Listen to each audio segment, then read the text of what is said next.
Hello everyone, welcome to Inspected Goals, the pod that tries to improve our FPL play through a more analytical approach. It's Friday the 20th of January. We are just beyond the everlasting game week 20, is it? I can Yeah, it is game week 20, yeah. and I think.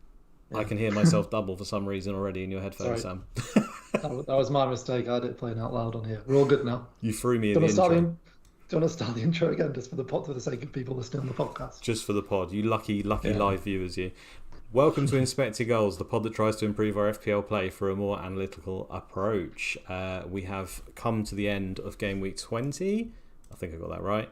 Eventually, it seemed like an everlasting one. The hope was there for me and Sam going into Man City Spurs. Didn't really materialise.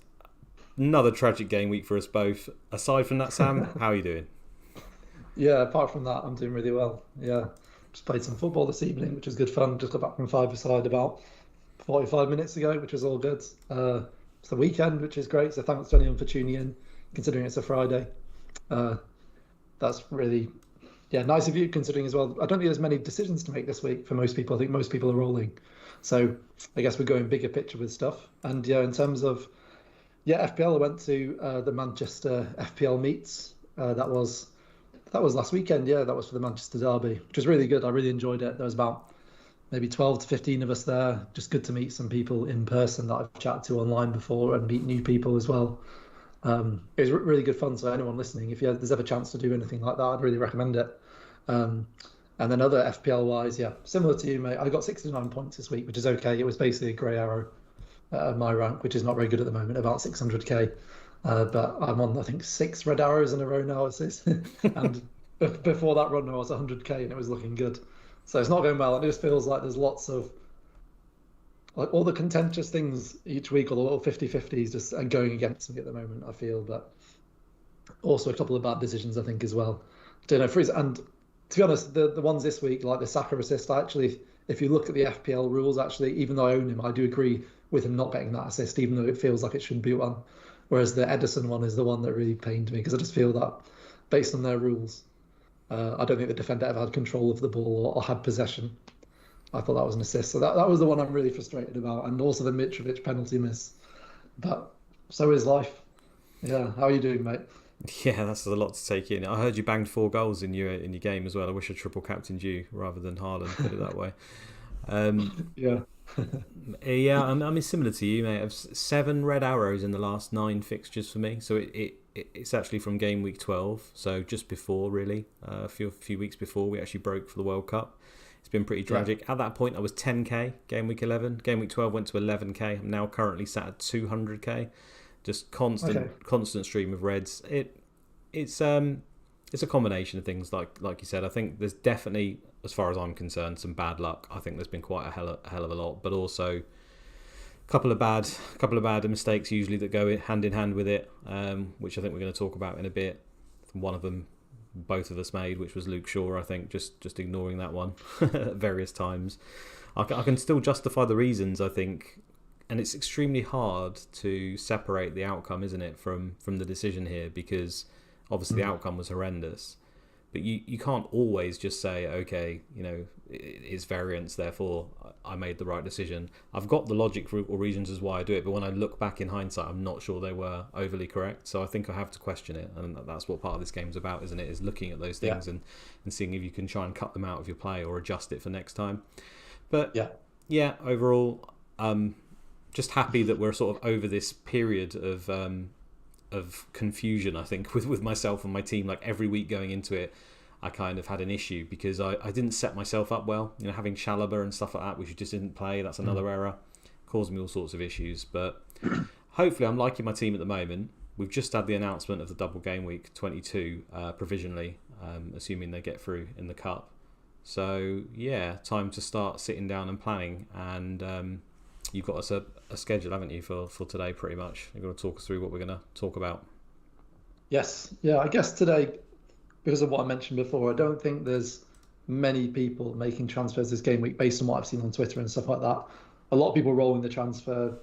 I guess because a lot of people used their transfers last week, and also because we might get news on double game weeks, or we will get news on double game weeks I think, after this game week. So because of that, we will obviously discuss, because some people will be making transfers, so lots of stuff will apply to that. But we're going to look at a bit more at like big picture stuff, I guess. So we're going to initially look at some of the projected points for teams for the rest of the season, which is based on market odds, and discuss the things that are there that stand out to us. Then we're going to go back from the future. We're going to go back a bit further and just look at the last 6 weeks. And we've got a graphic from WeRogue that shows the team ratings defensively and in terms of attack, and how they've changed over the last 6 weeks. Have we learned anything more recently about teams? Then we've got a comparison with similar data, but comparing this season to last season. I'm going to chat a bit more big picture about what's changed in terms of the quality of the teams now that we're at a point where, not quite, but most teams have played everyone once. So it's kind of, in terms of fixtures, it's kind of caught up now. So it's as close to halfway as we're going to get, pretty much, isn't it? So yeah. Apart from there was the postponed fixtures, wasn't there? So it's not quite there. No, it's some teams as well have played a slightly different amount of games, but it's never going to be perfectly level, unfortunately. Yeah, and we'll discuss that, but also discuss, based on the football we've watched, based on new signings, new managers, etc. What do we expect to change now? What do we expect might stay the same, based on just what we've seen and what we see in the data. And then I believe Luke's got a graphic that goes even further back like that, looking at past seasons, even going 5 seasons back to make more of a general point about clean sheets, and then standard chat about captaincy and a bit of stuff on Man City as well. Also, so yeah, looking forward to it. It should be an interesting one. Hopefully so.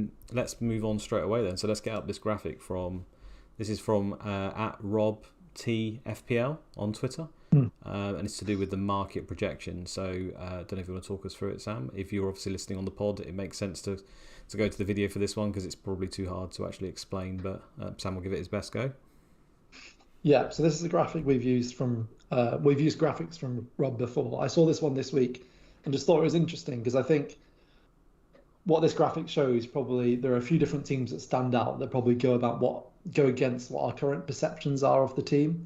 So yeah, for those listening, basically we're just looking at a graphic of all the teams in the league, how many points they have so far, but then what their projected points total is between now and the end of the season. So we can see their total points at the end of the season. That's based on spread market projections. So I believe that's based on like a variety of different betting odds, which a lot of the time is our best guess, is all based on data. There's a reason why people lose when they bet against the bookies. And then the other column we can see is the rest of the season points per game. So you can just see in order the teams that they expect to get the most points between now and the end of the season. And I guess there were just a couple of things I wanted to highlight here that are interesting, because me personally, and I think most people have this perception that Liverpool are really bad at the moment, and they definitely are significantly worse than they were last season. They're playing poorly.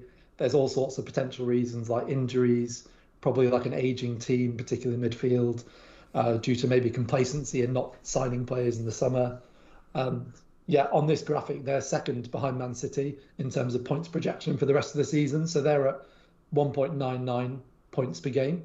That's what the market thinks they'll get between now and the end of the season. Man City way ahead on 2.31, and Arsenal just behind Liverpool on 1.91. And I guess, I just find that interesting. That would still have Arsenal and City finishing way ahead of Liverpool. But it's just interesting that they expect Liverpool to improve compared to how they're currently playing at the moment. And one of the main reasons for that will be the fact it's based on more long-term data and more underlying data. And I think Liverpool they've underperformed their XG, a lot of that because of Darwin's finishing, but we don't know if that's going to continue. So I think that's really interesting. But even just the fact it's 1.99 and 1.91, the fact that Arsenal are even that close to them in itself is impressive, and shows how much that Arsenal have improved as well, in my opinion. Another couple of things on here that I think are interesting are they think that United will get more points than Chelsea and Newcastle and Spurs between now and the end of the season. So they expect Man United to finish third and Newcastle to finish fourth. And then at the bottom of the league as well, the team we'll come on to again is Everton, Forest and Bournemouth are the three they expect to get the least points between now and the end of the season. I think we'll move on to Everton a bit later because, again, I just think that there's definitely a thing that happens where we think of teams in our heads. This is like definitely a psychological thing, and someone like FPL Raptor who studies psychology would be able to talk about it in better detail than me. But I definitely find that I sometimes have a perception of teams just based on the club name. Like in my head, Everton are just a mid-table Premier League team. Like they just are because that's what they've been for years. And even last season when Lampard came in, I expected, oh, they'll never go down. They're Everton. Whereas I think we're at a point in the season where that's a real possibility, and we should think about like targeting their defence, etc. As well. So I just think it's probably helpful to uh, think through because it probably reduces and goes against the grain in terms of our more recent perceptions, but also in terms of just zooming out and looking at the big picture of actually how good are these teams as well. Is there anyone there that stands out for you, Luke? Yeah. I mean, just to touch on what you said, I think that's basically the bias, isn't it, that we all have in us. And I think sometimes that is why it is beneficial to come in totally fresh for a new season. Like if you would just throw yourself into FPL for the first ever time, but then obviously spend the time to research it and look at the numbers, you probably would be able to avoid a lot of those loopholes. I mean, someone like Odegaard probably fits that category as well, where people have a perception of him, what he was like before, and then suddenly things start to change slightly. Almiron, these things can affect us negatively as well. From the table, I mean, it's interesting. They project season total points. It's got Man City and Arsenal identical, 85.25. So it looks like it's going to go to the wire for the title, according to the spread market. I think this does take into account as well, like the market in terms of who's likely to bet and who they're likely to bet on as well, slightly, doesn't it? I think I might be right there. So you have to take that into account. So in other words, Liverpool have got a heavy fan base and they might be heavily favoured by people betting on them. So maybe it's slightly adjusted to give them slightly more. You see what I'm saying? The odds are slightly better as a result. But yeah, I mean, I can't disagree with much of it. I think in regards to Liverpool outscoring Arsenal from now to the end of the season, it is hard to see that right now. It is. Yeah, it is. Yeah. The way they're playing. I'd also say the fact that Liverpool Champions League still, that's something to come as well. I'm not sure about that, but at the end of the day, who am I to question it? So we'll have to see.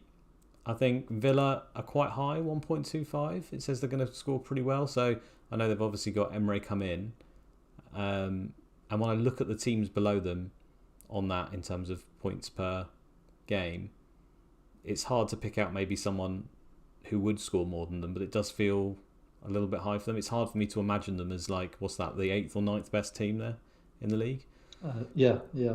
But then I suppose they're almost in a bracket, I would say. This is the thing with football. Aston Villa, West Ham, Brentford, Leicester, all of these guys, they all can turn up in a game and then just be terrible in a game as well the next week, aren't they? So it's quite tricky to get a hold on it. West Ham being incredibly high when they're in the bottom 3. They're obviously really heavily favoured to get out of it then, based on that, which is interesting. But I think based on like the underlying data as well, like their defence. I don't know. I mean, they've massively underperformed in attack, haven't they? In terms of their XG's been okay, and they're defensively as well. There's been loads of games where earlier in the season there was quite a few games where they didn't concede many chances, but they conceded 1 goal and didn't score. So they weren't conceding that many goals and weren't getting that many clean sheets, but they were often conceding 1 per game, which we've touched on before. And another thing I'd say based on this is if you look at the projections of points per game, there's just like a real obvious top 8 now. So if you take what you call the traditional top 6, I think everyone knows what I mean when I say that, and then just throw Newcastle and Brighton in there, like the gap between Brighton and Villa is 0.25 points per game, which is actually pretty significant. Yeah, that's the biggest gap between 2 teams next to each other, apart from City at the top and Bournemouth near the bottom, I think. So I think Brighton and Newcastle, like, they're going to be seriously challenging for the Europa League. I think people know that already, but there's reason to believe that will be maintained. I think a lot of that we know based on the last couple of seasons as well. They've been doing really well, and they seem to be even better this season also, which is, again, an interesting one with potential doubles coming up for them and who you go for. Yeah, and in that top 8, the fact that Brighton and Newcastle's players are priced so cheaply, it makes them even more appealing, I guess, right, for FPL point of view. I mean, obviously, whether they win, lose, or draw a game is irrelevant to us. But if you're generally winning games, the lead on to that is the fact that you're probably getting more clean sheets and you're probably getting more goals and assists and stuff in general. So, not a direct correlation, but you would guess that would be the case. And obviously, the fact that they're so cheap just means that they're quite standout. The problem we were discussing it just briefly before we went online is money doesn't seem to be much of an issue this season, just simply because I think the pricing was poor in general, like across the board. Yep. But I suppose they can't account for is the fact that many of the premium assets in the game just aren't performing to the levels that we should expect. So that also ties into the fact that then there's just money flying around everywhere.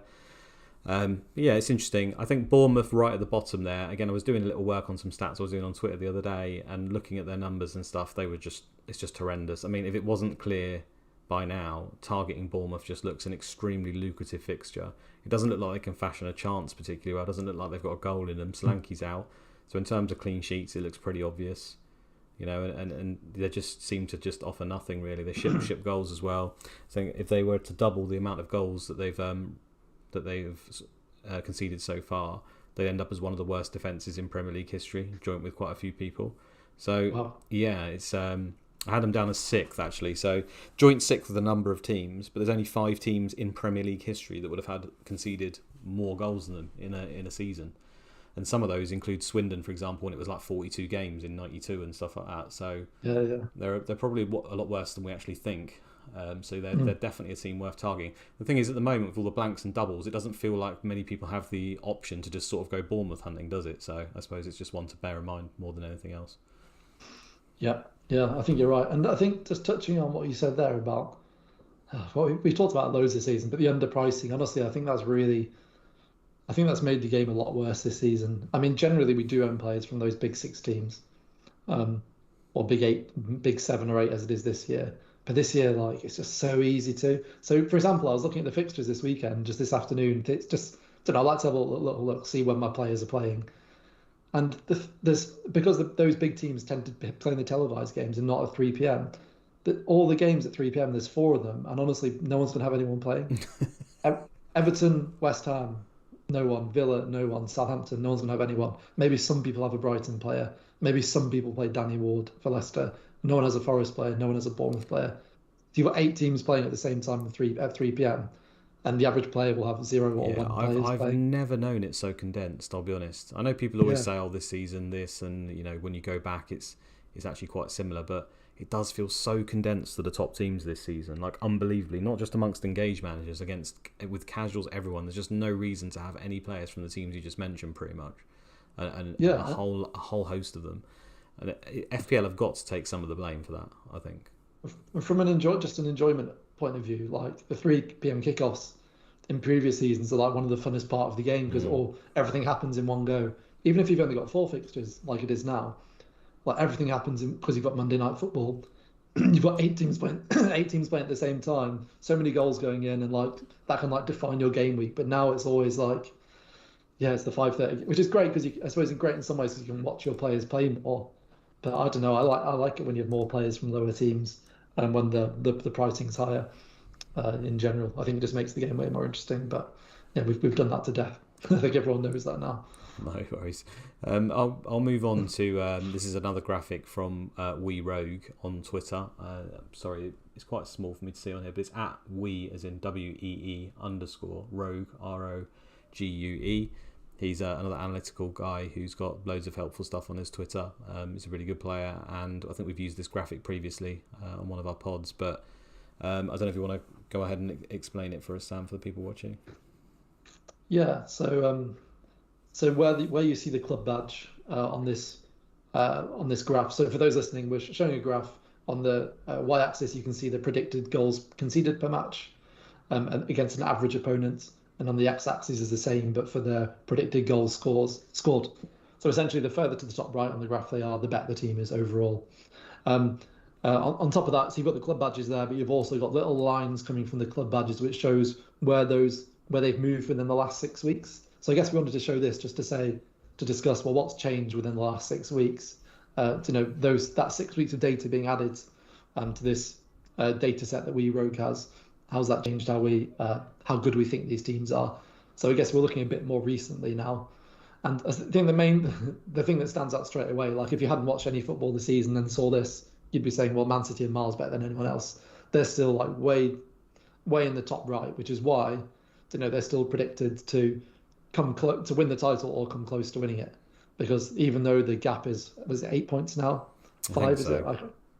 Yeah, I'll have to look. Yeah, something like I think it's five 8 with maybe. five with a game in hand to Arsenal, something like that. Even though the gap's big and potentially even bigger, Man City are, in my opinion, and based on data, like significantly better than any other team in the league at the moment. Um, and that's not to say they're better than they were the last couple of seasons, though.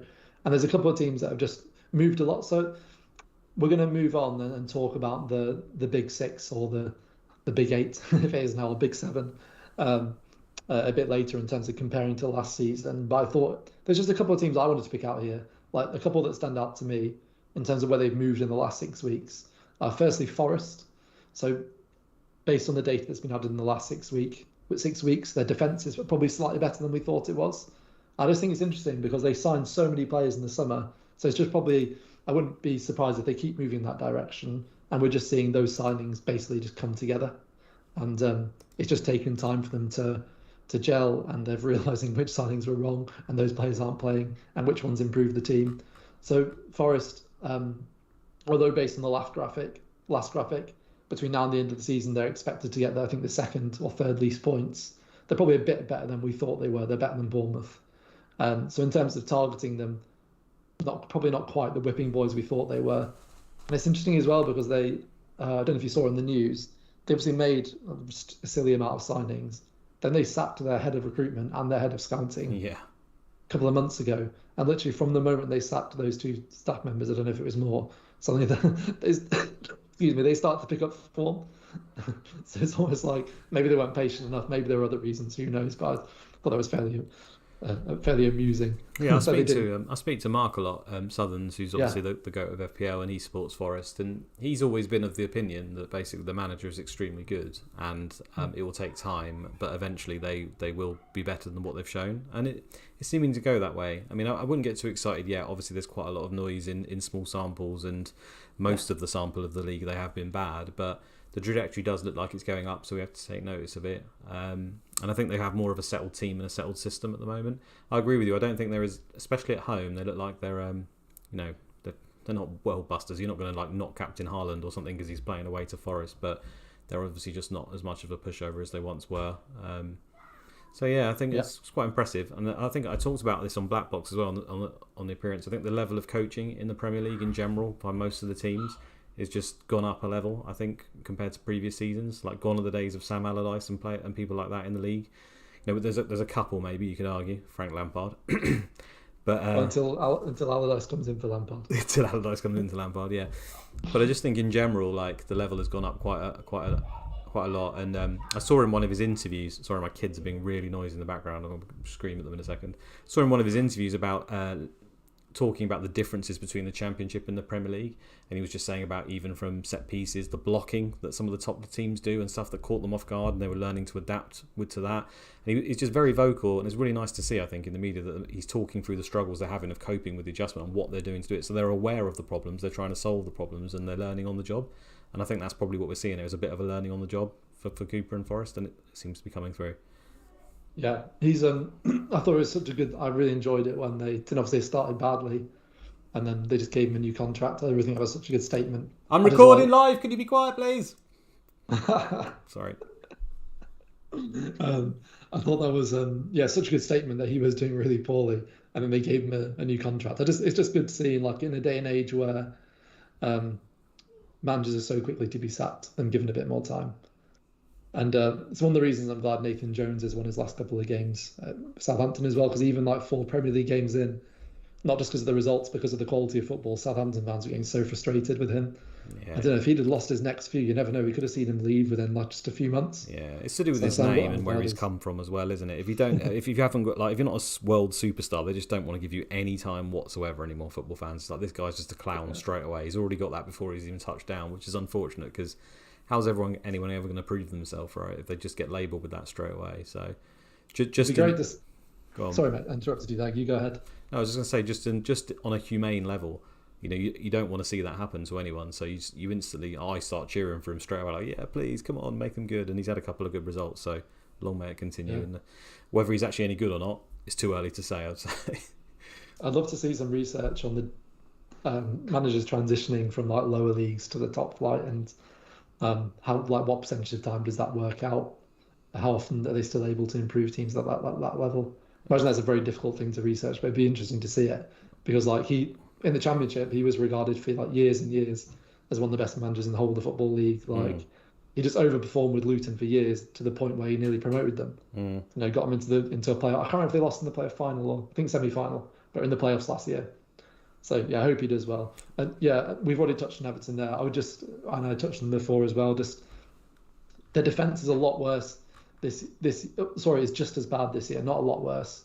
So I had a quick look. So the thing that's not surprising with Everton is their XG this season, and this is reflected in their goals as well, has gone from it was 1.25 per 90 last season, now it's 1.05. So down by 0.2. But that's not surprising really because they've lost Calvert-Lewin's been injured and they've lost Richarlison, probably their best player.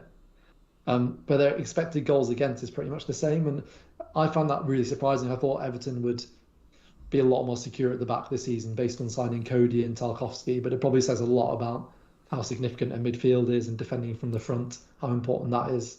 Or maybe those two players are just on the way down. But it's interesting that when maybe a year ago now, yeah, when Newcastle initially had the takeover and all the money, like one of the big rumours was Tarkowski going to Newcastle, but you couldn't imagine that at all a year on. no, Based on how, I think it does highlight though, like you say there, that I think defensive coaching for a team, I don't think it comes down to the players as much as people think it does.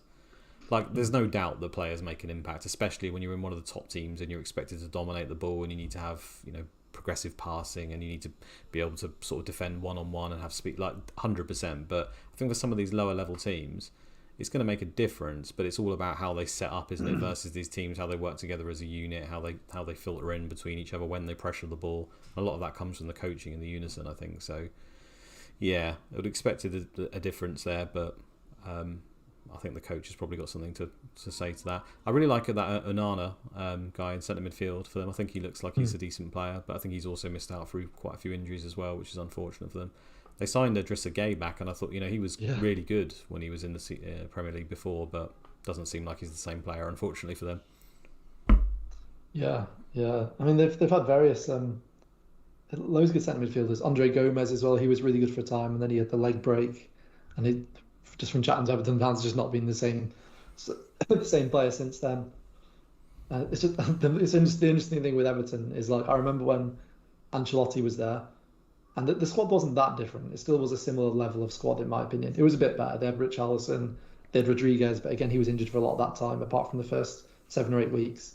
And Ancelotti finished I think 10th with them, around about mid-table, and like everyone felt really underwhelmed by the job Ancelotti had done. And then he moves to Real Madrid, wins the Champions League, and then you see the job. Benitez comes in, gets them into a relegation battle or near to one. Lampard nearly takes them down, and you look back in hindsight and think, yeah, he's pretty good actually, wasn't he, as a manager? Well, four-time Champions League winner. Turns out wasn't actually a bad coach. he's got an identity, hasn't he? That's the thing, to try and win a game, a style at least, an idea of what he needs to do. But anyway, I'm sure we've smashed Everton to bits, and everyone in this pod is like, no one cares for the reasons you just said before. We don't have any players, and we're not gonna have any because of the way it's set up. Yeah.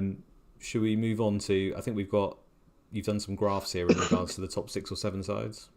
So yeah, so what I've done here is again I just want to move a bit because we're just looking a bit more big picture now, a bit more of a discussion about how teams have changed. Go even further back and I basically put together a couple of graphs, one based on expected goals conceded per 90, and the other one based on expected goals per 90, and literally just compared this season so far, where we're up to with most teams have played each other once or thereabouts, compared to the whole of last season. And just to see the major changes in teams, because I reckon my guess would be that there's far bigger changes in this than you would see in a normal season. Like some of the drop-offs you've seen in teams are huge. So again, for those listening, you can see a graph with each of those 7 teams. I've not included Brighton actually. It's the big 6 plus Newcastle. And you can see one bar that shows the XG per 90 last season and one that shows it this season, just to show that difference. So we're looking at we're inspecting the expected goals, and the key thing straight away is Man City. That drop off in XG is pretty big. It's a whole goal per 90 in terms of the quality of chances they're creating less. And Liverpool again is a big drop off, not quite as big, but close to that again as well. And then you see the complete opposite with Newcastle. Also, I just think is it particularly with those big three like City, Chelsea, and Liverpool were so clearly the best attacking teams last season, and that all three of them have dropped off massively. So I just think it'd be interesting to chat through those teams, whether we think that's just like random, whether we think there's an obvious reason for that, whether we think that's likely to change in the future, etc. Yeah, don't know what your thoughts, Luke, initially looking at that. Yeah, I mean, it is only 18, 19 games for the likes of Man City, Yeah. so it's we've got to bear that in mind. But at the same time, that is a substantial drop off, isn't it? Nearly 1 xG, considering they've added Haaland. Team's not really changed too much. They've sold Jesus and Sterling, gained Haaland, gained Phillips, and then gained Akanji. I think that's the only changes. Maybe I've missed someone. I think that was it. Yeah. So, yeah, I don't think it's overly surprising in terms of the fact that the whole team was geared previously to just dominate the ball and generate huge amounts of chances simply because of the nature of the players they have, and playing a false nine basically gives you an extra midfielder. So that's probably not overly surprising. We've seen similar before where other teams do that, and people always say, "Oh my God, if they had a big number 9 up front, they'd score loads of goals because they create so many chances." But as soon as you put one of those in the team, you're effectively taking away a player who helps create those chances in some ways in the team. So you're going to have a knock-on effect. We know Haaland, he's outperformed XG his whole career, so it's not necessarily a problem. It's just you can see it now in the current games. They are struggling to find him with regularity, and I think some of that just comes in the way that their wingers are set up not quite the same. Obviously, Grealish and Mahrez are more about control, and I think that that's basically because he's terrified of being caught on the counter and the transitions, which keeps happening to them anyway. But he's so terrified of it. He's almost he almost wants to smother the game now. I think it's more just like, I want to control the game from start to finish. The opponent has no shots. We win. Well, the score's irrelevant. You take 10-0, obviously, but sort of 1-2-0, and just dominate the game that way. And just like a standard 2xG to 0xG be like a perfect game for Pep. And that's kind of the way he's been wanting to set up for a while. So I suppose that's reflected here. You lose the pressing from the front as well a little bit as well, because you don't have those Sterling and Jesus, the players that run around a lot more and handle that a lot better. And Foden even does that. So that could be one reason. It could just be variance. It could just be a number of things, right? It could be all sorts of different things that have affected it. But that would probably be my best guess. I think as well last season, when they had Kevin De Bruyne and Bernardo Silva in central midfield with Rodri, they were just such a good unit in midfield. They ran it so well. And this season, because he wants the makeup slightly different because of Haaland and the fullback situation, he hasn't run Bernardo Silva in the pivot with Rodri as much. And that combination's been rarely seen. So he's used Gundogan and used him more as an aggressive 8. So it just seems to be a whole knock-on effect, really, of the signing of Haaland. But I think that it doesn't necessarily make them better, but worse. Sorry, I think that there's probably other factors. I don't know what you think. Well, the easy comparison is is last season, where a lot of people thought, including me, that signing Ronaldo, even though he scored a lot of goals, I think 17 league goals last year, overall made the team worse. But in that example, you could clearly see like a really significant difference in the way the team played to set up for Ronaldo, suddenly putting more crosses in the box. The wide midfielders not cutting in and shooting and dribbling themselves as much. It just changed the whole dynamic tactically, less pressing from the front. Whereas I think with City, like generally you watch them play and it's a very similar type of football. Like I think the idea that Haaland's made them worse, I think, is a load of nonsense in my opinion. I find that really hard to believe when given the amount of goals he's scored so far, and also from when I watch them play, the style's not dramatically changed. Another thing I would mention is the fact, if you go to the next graph, which is the same, just shows expected goals against, the difference between last season and this season isn't massive in terms of defence. So again, even if you are frustrated with Man City defence, like actually they're still a really good defence. And it's been really frustrating to own Edison, for example, particularly with Kepa as well, where you play Kepa in his double game week and Edison outscores him. Yeah, literally every week, isn't it? Yeah, I put a tweet out about this, actually. I found interesting. Edison has conceded 40% of shots that have gone on target. So that's of all shots on target, by the way. So that's not even just good shots from inside the penalty area. That includes all shots. So they've only the stunning thing is they've only conceded 45 or 46, whatever it was, shots on target the entire time in 19 games. But that does include speculative efforts that are on target from like 50 yards, and 40% of them have gone in before, which is ridiculously high. I think so. He's not suddenly become an awful goalkeeper, has he? No. Like, so I mean, he hasn't been great. There's no two ways about it. But at the same time, and he's not particularly good on one-on-ones. But at the same time, that's that's variance at work there for me as well. I think at the end of the day, sometimes when you shoot, it's going to go in because people have just hit the top corner or whatever happens, and it's just a combination. It's this whole thing I think that's happened to a lot of the top teams this season. Is that there's been a drop off in general from them.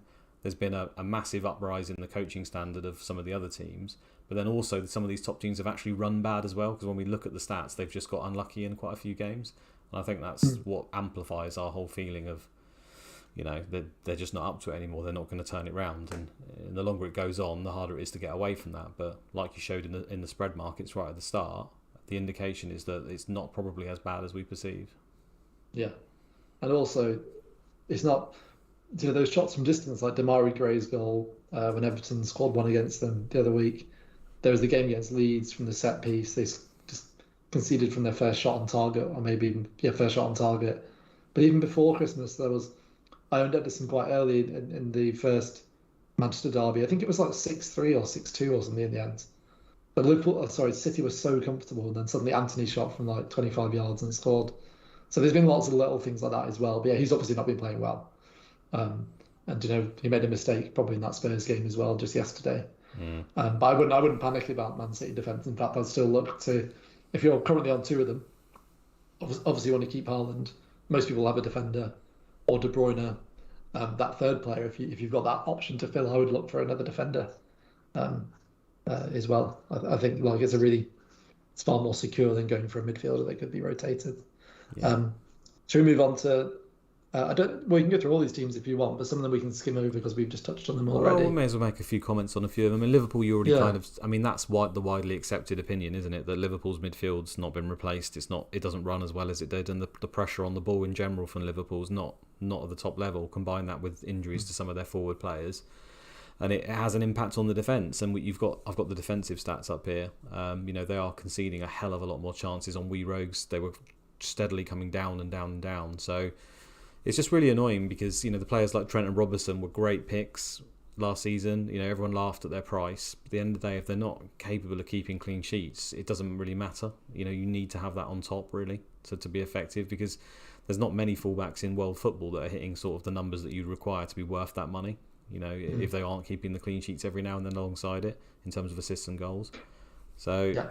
Incredibly frustrating. I mean, that's probably if anyone else has got any ideas as to why Liverpool have dropped off so massively, feel free to put them in the chat, but that seems to be the accepted, and I can't really see any different.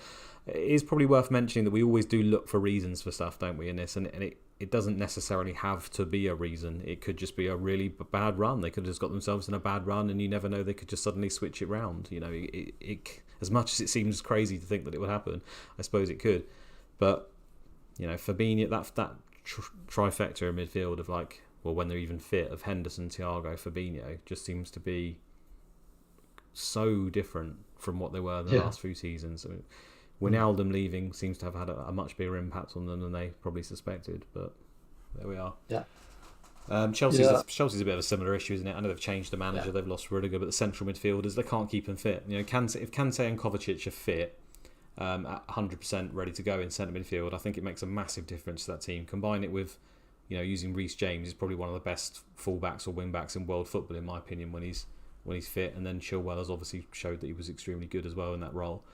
That's a big loss to take out of the team. Everyone else is fairly similar, I'd say. Obviously, Arsenal, the fact that they've had an amazing season, everything seems to has come good for them and come together. That's fair enough. And then the Manchester United, we've obviously seen the fact that they've got a new manager. I think that the difference between Solskjaer and Ten Hag is probably... I mean, it could be Solskjaer in like a plant pot. There'd probably be a difference. It's positive towards the plant pot.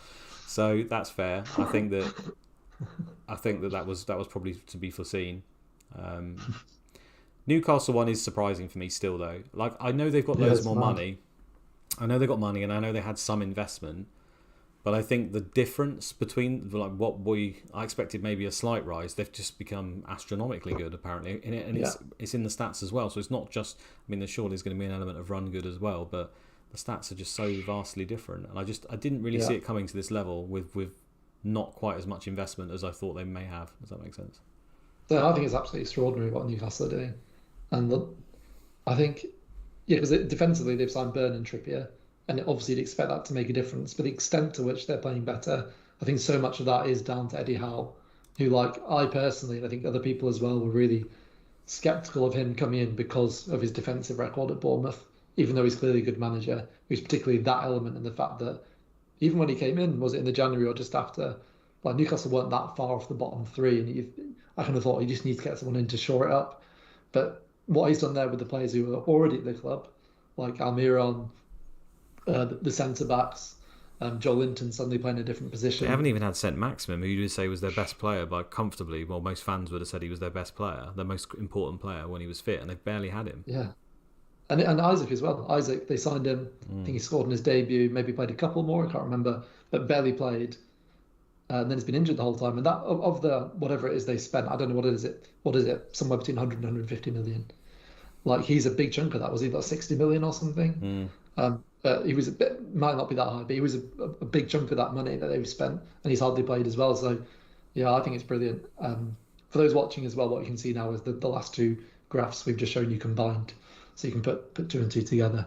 So, yeah, I think like it's ridiculous what Newcastle are doing personally, and it'd be very interesting to see what they do moving forwards, depending where they finish this season, particularly if they finish fourth, whether they suddenly start signing huge stars and that happens immediately, or whether they can keep the same model and it's a bit more steady. I would think it'd probably be the former, would be my guess. Probably. With the attraction of Champions League football. But yeah, I don't know. It's definitely interesting, and it's at both ends of the pitch as well, going forward and defensively. Players who are currently there, players they've signed, everything's just come together this season. Yeah, massively. And what you touched on before when we were discussing the teams at the bottom of the league in terms of the manager making a difference. Defensively is not just Ten Hag's clear superiority as like a coach in terms of them looking way more organised. It's also, I think, a lot of it's the experience and the character of the manager in being willing to make changes as well. So again, going forward, it was so the way Ten Hag dealt with the whole Ronaldo thing was so impressive from the beginning, in being willing to drop him, but also defensively, the fact he's just dropped Maguire. I don't know if Maguire's going to stay or whether he's going to move in January because he's just not getting any minutes. But he was willing to just make that change, and he just knew that was the best of the team, whereas those things probably happened a bit more slowly. Yeah, I mean, Rashford's been a changed man pretty much as well, hasn't he, for this season at least. And then Casemiro, the signing of him seems to be huge. I mean, every time he's on the pitch, he just looks like an absolutely class act. I mean, the upgrade on McTominay and Fred there, we did talk about the coaching and players don't have impact, always have an impact, but I think in certain teams you can point to a massive upgrade and it's very obvious, like pretty much straight away, that they make a big impact. So yeah, a combination of good things happening there at Man United. So it's good to see why people, or see why people are positive on them moving forward, and why the betting markets are positive on them moving forward as well. I've just brought up this sheet that I did right at the beginning of the season, and in my opinion, clean sheets are actually just mostly noise in the Premier League. I mean, expected goals conceded is a far better metric. You could have 2xG expected conceded and end up jamming a clean sheet, and it could be vice versa. Just that one shot on target situation. But it is nice, I think, just to have a visual of like averagely what these teams have been doing over the last sort of 5 seasons. And on top of that, many of these teams have pretty much changed their entire 11 during this period. They've changed managers multiple times, so take it with a massive pinch of salt. But I think that looking at Man City and seeing them 18, 20, 17, 19, 21 clean sheets in the last 5 seasons, that's how many they've got. Average of 19 across that. Teams fairly similar to what it's been across that, I would say. Well, maybe not for the later ages, but certainly 21 and 22. Pep Guardiola in charge. That's what we could roughly expect to see in terms of clean sheets. And they're on 7 currently from half the games played. So that, to regress to the mean, they need a whole lot of clean sheets. If they were able to get 10, though, for example, in this back sort of 19, 18 games, they would hit the 17, which is probably the lowest they had in the last 5 years. So is it possible? I mean, absolutely it's possible, but it's a big drop-off, isn't it? They're going to have to go some way to get that now, I would suggest. Yeah, you can see stuff like Liverpool, massive drop off. They've pretty much switched with Newcastle. Newcastle right down there, 9, 11, 11, 7, 8, an average of 9.2 clean sheets a season. They're already on 11 for the season.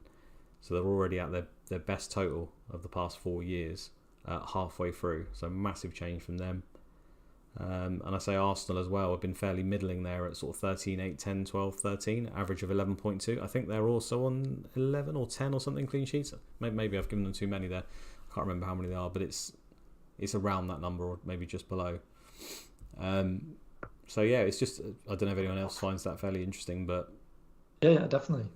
Well, I mean, I think like based on what you just said, like we're not showing this to say, oh, this is what you expect in terms of specifically this season because the teams are so different. But it's just, yeah, it's just interesting to look at it and just to see what you generally expect from teams. Because even the Newcastle one's crazy, isn't it? it really is. But I think what it also highlights is that occasionally you will see, like maybe Man City have been the most consistent there, but you can look at Chelsea and they've gone 16, 16, 9, 18, 16. Yeah. So there are random seasons where there can be a big change, and it happens for all teams. What I did notice is that most of the teams, not the top 4 teams, generally don't sort of go massively higher than their average. If you see, all the other teams are usually around the same area. There doesn't seem to be a massive standout where there's just a big jump. You could argue Everton getting 14 clean sheets in 18-19 compared to 9. It's fairly substantial. It's about a 5 difference. But it's really the bigger teams will occasionally have a season where they just drop off massively in the amount of clean sheets. That's what I sort of noticed as a bit of a pattern. But again, we're just looking at random numbers here, so there's probably not too much to take to it. But we're seeing it this season. Man City, Liverpool and Chelsea are all having lower clean sheets than their average for a number of seasons now. So just happens to be one of those things that's happened all together, seemingly. Yeah, it's interesting that it's all coming exactly the same time, isn't it? And you see that some seasons, don't you? But it's always like a big anomaly. Like Leicester won the league, suddenly they finished 10th. A similar thing happened with Chelsea. It was under Mourinho. When he came back, didn't he come back and win it? And then the next season they were like 10th and he left or something. Yeah. And it all like fell apart. But it's always like it's always really unusual. And although City aren't suddenly 10th, their drop off in like points is massive still, and their drop off in performances is huge. Liverpool are like 9th or something. So it's happened to Chelsea are like struggling to get into Europe. Like it's interesting that it's all happened and probably just random, but it makes the league really interesting. The fact this all happened in one season. Like I don't support Arsenal or Man City, but I really would love it if Arsenal won the title just because it'd be good for the Premier League. Absolutely. It's funny, isn't it? How like Pep, Arteta, I don't think he was assistant, but like one of his main coaches at City. He sold them Zinchenko and Jesus. I wonder if he's given them a manager. I wonder if he regrets it. Yeah, maybe so. I mean, he could have just been times when he could have done with them. To be fair, couldn't really do much about it. Sterling as well wanted to leave, didn't he? I bet he could do with him at various points, but he's not exactly set the world alight at Chelsea so far either. Not yet, no.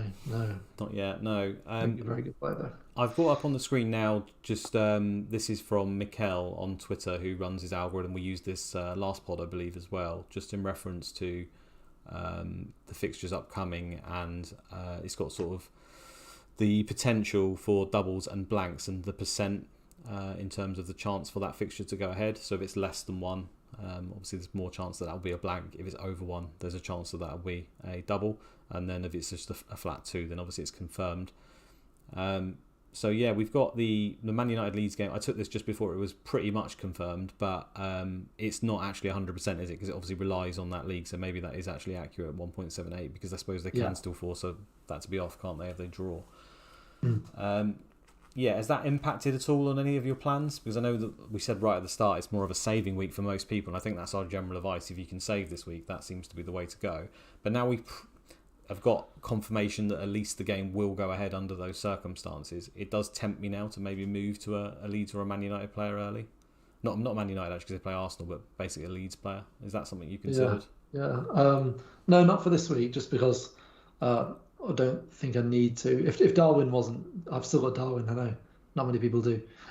If he, and I'm glad I haven't for this week actually, because I nearly sold him for a hit, and I would have done if there wasn't uncertainty about Martial. So the fact I still have him and he's now back training, I don't think I'll need to make a transfer. And like I was already, it seems pretty likely to me already this Leeds and Man United fixture being there as well. So it doesn't change a lot. And I think for most people, because they'll have two transfers in 22, there's just an obvious thing of bringing two players from those four teams in 22 and then an extra one in 23. Seems to be the easy thing to do. So for me, for example, with my team, I've got two United players, yeah, Rashford and Shaw, and I've got two City players, Edison and Haaland. So I'll basically be choosing my third United player, my third City player, and then I'll probably get one extra as well because I have three transfers over those 2 game weeks. Which, yeah, maybe will be. I've already got three Arsenal, so yeah, that'll be a Leeds player. I'd imagine. I can't imagine myself not using that transfer on a double game week player that game week. And yeah, this that Gunonto. Uh, he's I thought you were having a stroke for a minute. No, I'm all right. I'm okay. Good. Gunonto is like an amazing player and just seems like a really fun player to own. And like we have hardly any data on him, but he's come in, and if you feel confident he's going to start those 2 games, I think he's a pick that most people go for because he's so cheap. And then if after the game week he starts to or stops playing really regularly, suddenly he's just your third cheap striker, and he's not. There's no worry about taking up a lead spot. Rodrigo is a really interesting one. Like again, it all comes down to minutes, but people feel confident he's going to play regularly. His projected score on review is really high during that double game week. Also, so yeah, I imagine I'll buy a United player, City player, and a Leeds player over the next. Well, Rodrigo's non-penalty XGI was in the top 10 players in the league not so long ago. I don't know if it's still that way, but when I checked it, it was. Him and Bamford were both there. I think I talked about it before. So, the fact that he probably has penalties as well, I don't know if it's for sure when Bamford's on the pitch, if they play together. I think there's probably a conversation there, but that doesn't seem to be happening too often. So, add that on top, and he is really appealing. So it just comes down to the minutes. So, yeah, I'm not sure. They've just obviously signed this new striker as well. I think if you are on the 3-5-2 setup, then it just makes total sense to get Gunotto, or however you say it, on the left wing, playing for Leeds, as your third striker. Because, to be honest, it's not a massive difference, is it? Because the money's so freely spendable at the moment, to sort of make that upgrade and then just leave him on the bench, and then it actually means you've got a playing player on your bench rather than Greenwood as well moving forward. So probably just a general upgrade to your team if you're running with the 3-5-2. So I kind of like that. I'm not in that situation. For me, it probably would have to be Rodrigo in for Martinelli. So I don't know whether I'm going to do it because my plan was always to save this week, but Arsenal are playing Man United. And Leeds are playing. Is it Forest they're playing this week? Oh no, sorry, they're playing Brentford, aren't they? Brentford, yeah. Yeah, so a decent game at home, and then they go straight into a double if it occurs. If it doesn't occur, it's Forest anyway. So I think, well, that's fine. You just take it on the chin. So I'm tempted to do that because obviously the signing of Trossard for Arsenal just makes me question Martinelli a little bit more. Like I don't think it's like an instant he just comes in and replaces him. I mean, I'm not sure, but I don't think that will happen. But he is obviously a top tier player, and that is his prime position, really, sort of that left wing spot, isn't it? So I think, if anything, what you might see is Trossard come on for the last 20 minutes or so in games more often and just start to limit Martinelli's minutes a little bit. So I think what my plan really is, I can go from Martinelli to Rodrigo, see out this game, hopefully a double, and then in 23 it gives my Arsenal option back open to me. And remember I said about going to Odegaard before, which I really wish I had done and I just didn't do. I can then go back to Odegaard at that point. So that's kind of my plan. The only thing is if you're almost pre-booking those moves, we know what happens in FPL, don't we? It doesn't go to type. Someone gets injured, someone gets dropped.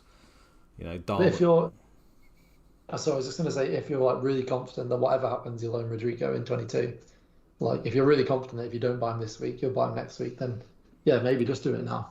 Yeah, I suppose, but then there's a big period of time and there's a lot of games to be played, isn't there, where injuries and stuff could happen. Yep. So that's the issue. I still think it probably makes sense to just save the transfer. And it's not just it's not just an injury to Rodrigo as well. It could be an injury to a Man United player, and suddenly you need to get another third United player or City players. Martial's one, for example, this week where people went to Martial to get their third Man United player.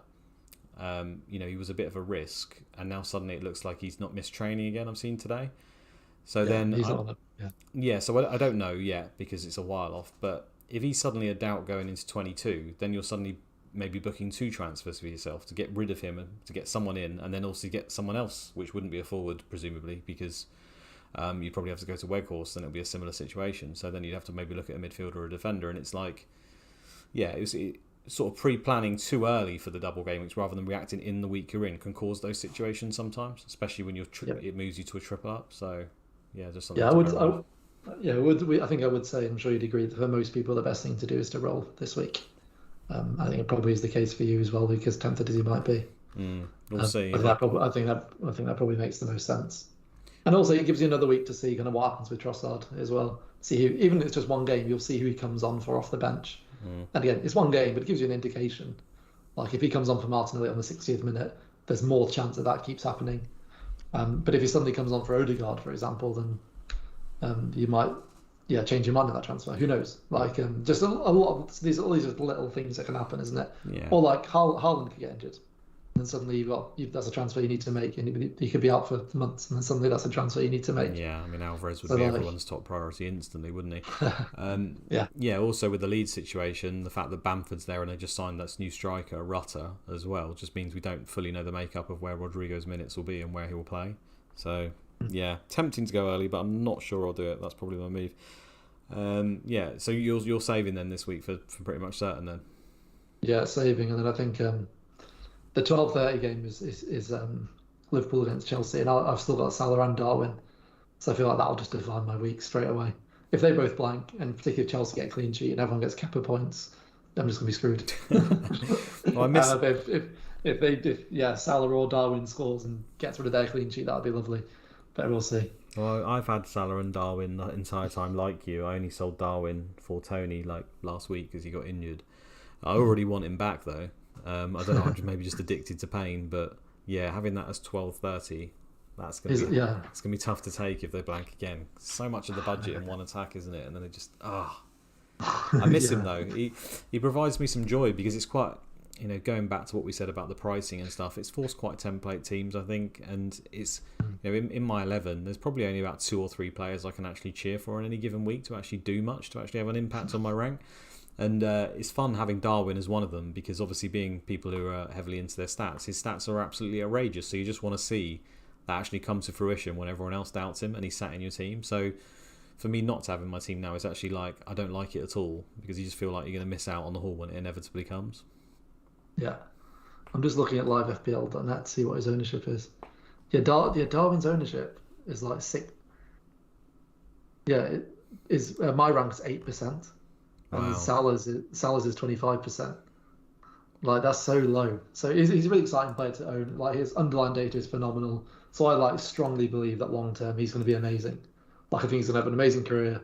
I think he'll have a great rest of his season. Like I just think that will catch up. He's not going to keep missing those chances. It's not even like it's always bad finishing. Like there was the one against, I think it was Brentford, where Brentford beat them. He rounded the keeper, passed it into the net, and it was basically just a great block by Ben Mee to get there. Like most of the time, that goes either side of me, or Mee doesn't get back onto the line on time. It'll be interesting to see what his minutes are like, though, right, moving forward, because they have obviously got a number of players. So when Jota and Firmino are fit, and now they've got Gakpo as well, and then Luis Diaz is coming back, suddenly is he a problem then at that point? Like, I don't want it to be, but I imagine it probably will be, right? Surely. Yeah, I think I think it's probably likely it will be, particularly with Champions League and stuff. Yeah, so it'll be less. I think it'd be less secure, but at the moment, Firmino, Jota, and Diaz, none of them are back yet. No. So for now, it's good. So the window to own Darwin is pretty much now, isn't it? That's the thing until that period.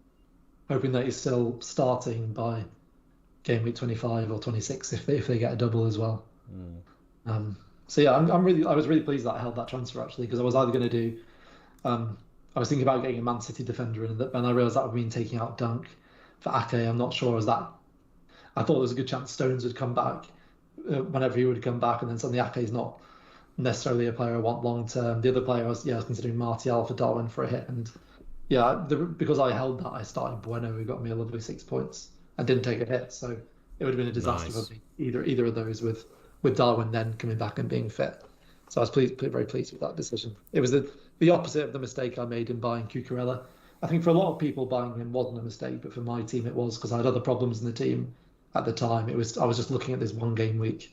To be honest, I knew he wasn't an option long term because Chilwell's coming back, and it was way too short sighted.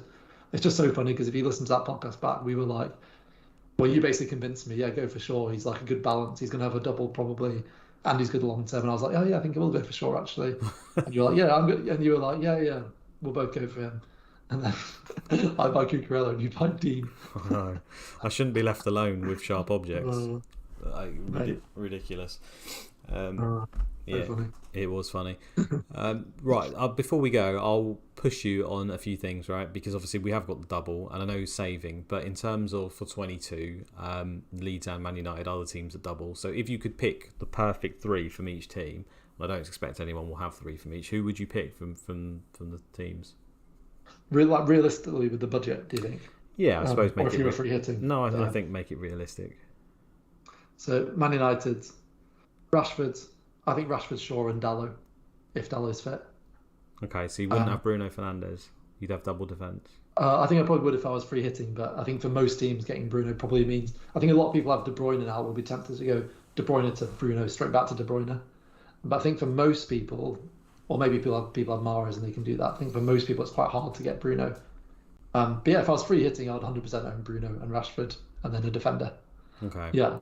Because I need to work out who my third Man United player would be, and I always have my eyes on Dalot, so one of my cheaper defenders. So I've got Dunk in my team who potentially could blank in 25 now rather than double early, so I could do him, for example, to Dalot and double up on defence. But I've also, I've got the obvious route of Salah to Bruno. The thing is, Salah's games are, I think they're Wolves and Everton in the time period, so that I would have Bruno for. I would inevitably have them for.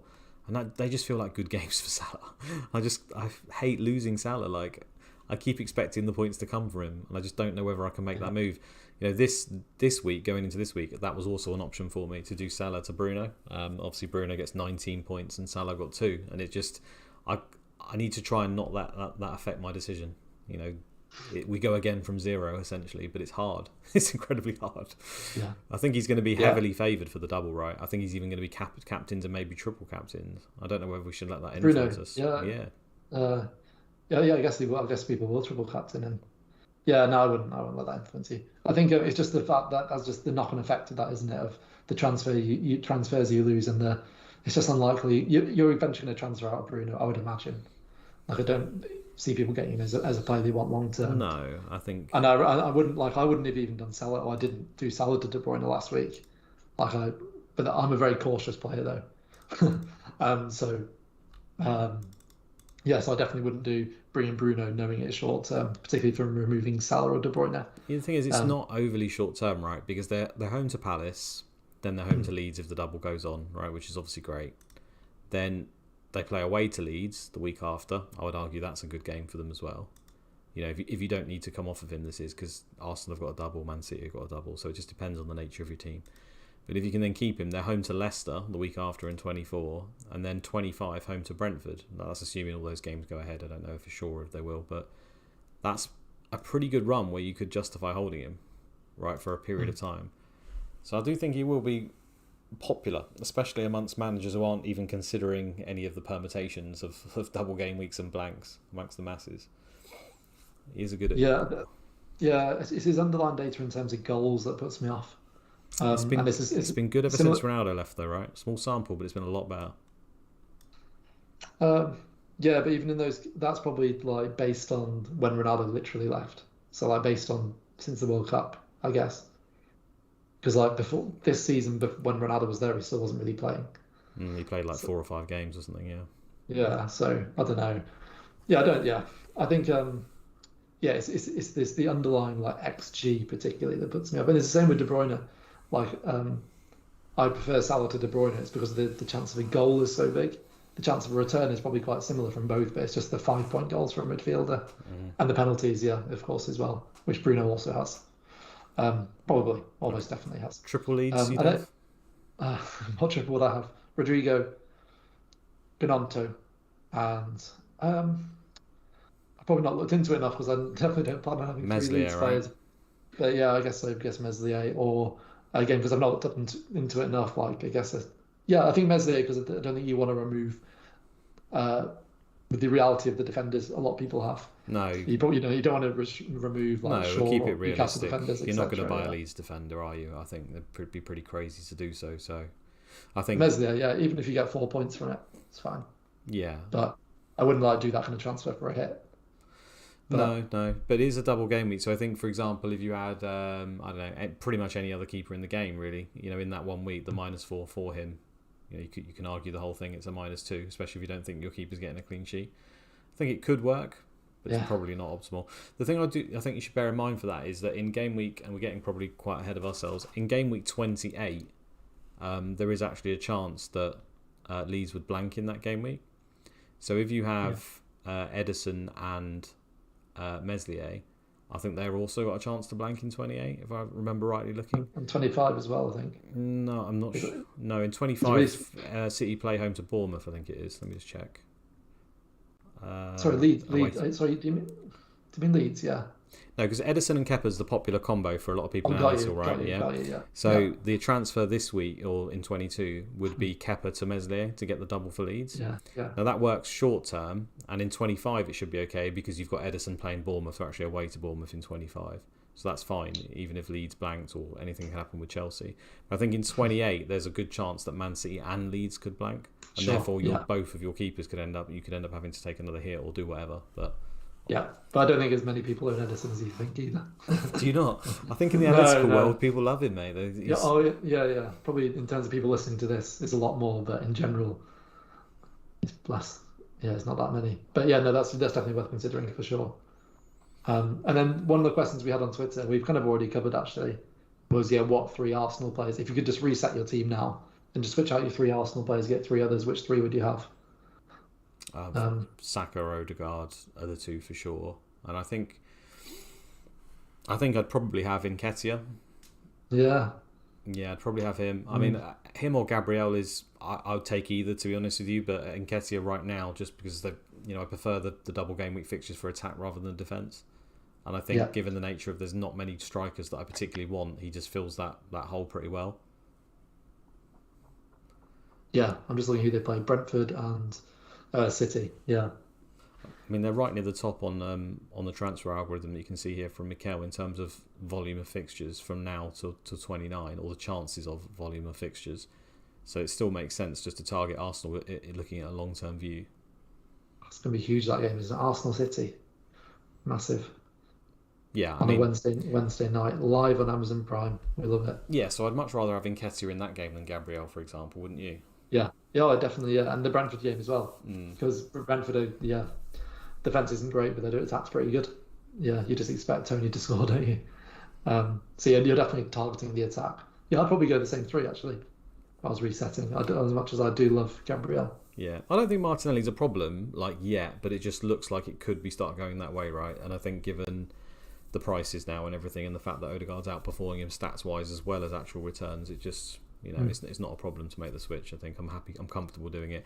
I wouldn't be surprised in the slightest if Martinelli just outscores him for the rest of the season, because he's, in terms of actual goal output, I still think Martinelli is a touch above him, and you touched on it, midfielders there in their goal output. I know Odegaard's got probably, I think, 8 goals so far this season, so more than him, but just in other areas, Martinelli's penalty area stats, everything that suggests that, he should be closer to the goal and he is more of the forward player, mean to me that, he could end up getting more goals from now to the end of the season, even if that doesn't bear out in the XGI. I think his XGI is more weighted towards goals though than Odegaard's, if that makes sense.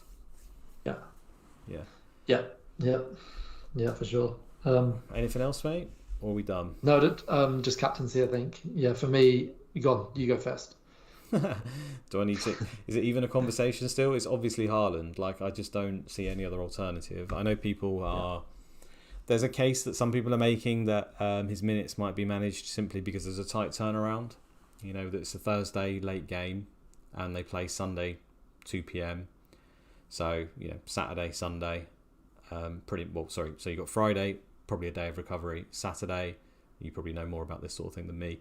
Probably some light training or something, and then Sunday straight into the game. We know he's got injury problems, etc. And when you look at their schedule, it's probably the easiest game they've got for a little while. They play Spurs, and they've got Villa, and then they've got... Eventually they have Forest, but they've got Champions League as well, not too far away. They've got Arsenal in the FA Cup. So if you were looking at it from a bigger picture, if there's an opportunity, I suppose you can make a case for this one, but I just still don't see it. I think he plays. I think he's fine. Yeah. Do you agree? Yeah, I think, well, based on what you said there, so played last night, probably had today off, if not really light training. Saturday, they're playing they're playing Sunday or Monday. They're playing Sunday at 2:00. Sunday, Saturday, like it'll just be walkthroughs, which is where they just walk through patterns of play and walk through set pieces. So no actual training in terms of the physical load compared to a normal training session. And it's more based on like what we've seen from this season is when he's fit, he plays. Like, has there been one where Haaland's been rested?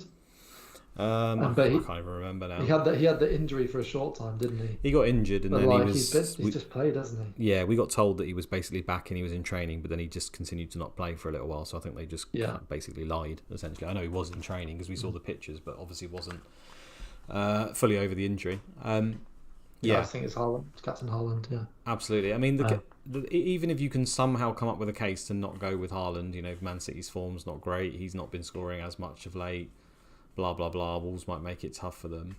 Who's the alternative? Like, I just look at the games in this particular week, and there's no one that just massively jumps out at me. I suppose you could say Harry Kane away to Fulham is absolutely fine, but any better than Haaland? Not particularly. Outside that, you start looking at punts to me straight away, like pretty much ridiculous punts. I suppose Salah's always an option. Rodrigo, yeah, well maybe. The way my season's going, I may as well tank it with a Hail Mary. You're doing fine. 200k, like beginning of the season, 200k. Like, you'd thought that was fine at this stage, I think. Yeah, probably. It's just more because of where you were. Yeah, it's annoying. I'd rather have been 200k and worked up than go the other way, of course. Yeah. Salah home to Chelsea. Yeah, that was. I mean, I definitely wouldn't go there this week. Yeah, if Salah had a nicer fixture, if Salah had Brentford or Bournemouth or any team in the bottom half, I think Salah would be a really good, probably be the best captain this week. But yeah, I think you've got to go to Haaland. Yeah, absolutely. Okay, should we end it there? Yeah, perfect. Let's do it. Right, thanks guys for joining. I think there was around 50 of you guys watching us live, which we appreciate on a Friday night when you've surely got more important things to do with your life, rather than watch fantasy football content. Or is that not a thing for fantasy football viewers? Do they not have fun Friday nights? I don't know. I'm too old to care anymore. Yeah. I don't know, actually. I guess a lot of people on Friday, chilling at home, having a drink, probably got us on in the background, I reckon, mate. I don't think people sat in front of their TVs watching us, sadly. No, maybe one day when we make it big. All right, well, we appreciate that. Thanks, guys. We'll try to be back. It's thick and fast at the moment in terms of the fixtures and all over the place on our schedules, but we shall let you know and tweet from the account when we will pod again. Once again, thanks. Goodbye from me. Yeah, cheers, guys. All the best. Thank you. See ya. Bye-bye. Captain Haaland.